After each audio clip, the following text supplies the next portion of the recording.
Your skills have improved, or rather, your hardware. Huh? How about this, then?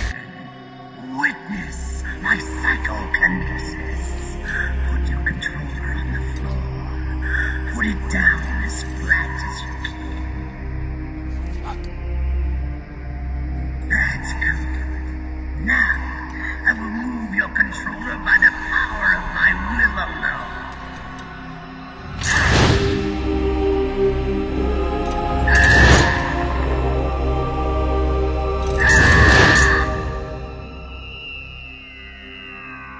What? No vibration either? No more massages for you then.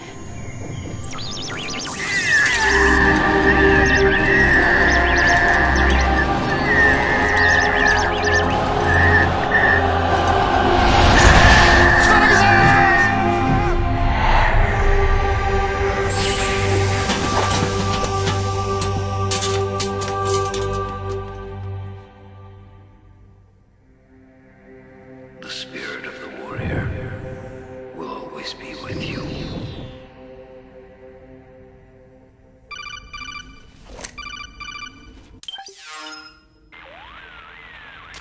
So, you bested the last beast.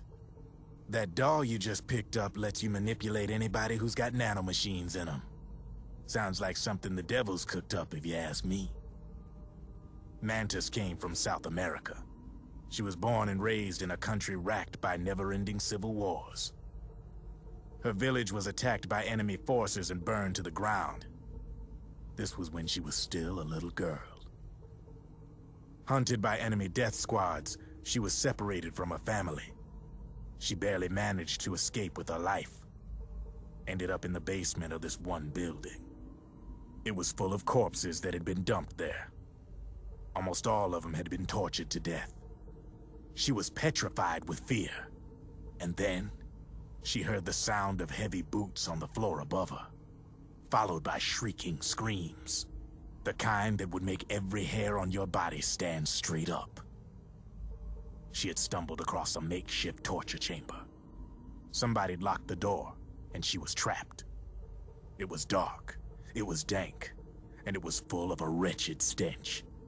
She couldn't sleep with the screams of torture victims all around her. All she could do was sit curled up in one corner of the room, trembling. A week passed, then 10 days. She managed to keep hydrated by drinking the filthy water pooled up on the floor, but there was no food. Being trapped in that kind of place, half crazy from hunger, did a serious number on her mind. Did you know female mantises eat their mates? The screams went on day and night. She covered her ears, but it didn't help. And then, she was saved. By a little black mantis that taught her how to block out the screams, how to plug up her inner ears. What the hell are you talking about? I'm saying, Snake, that when she couldn't stand the hunger any longer, she started feeding on the corpses. But only the male ones. She didn't realize who was doing it. In her mind, it was a female mantis devouring her mates.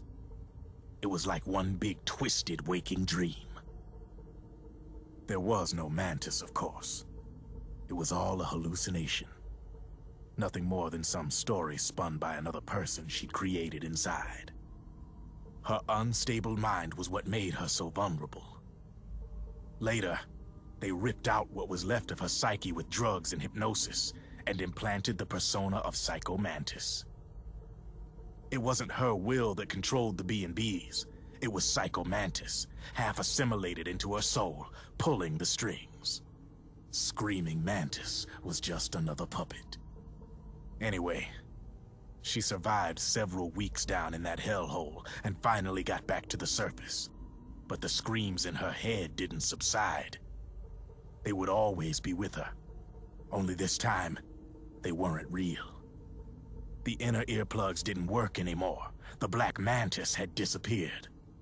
There was no place left to escape. Which is why she was always screaming, to drown out the ones in her own head. But it's over now. You freed Mantis from that dark nightmare, The last of them beasts. You got it, pal. Well, I'm done playing storyteller for a while. Now get going. GW's waiting. And this time, you get to make up the ending.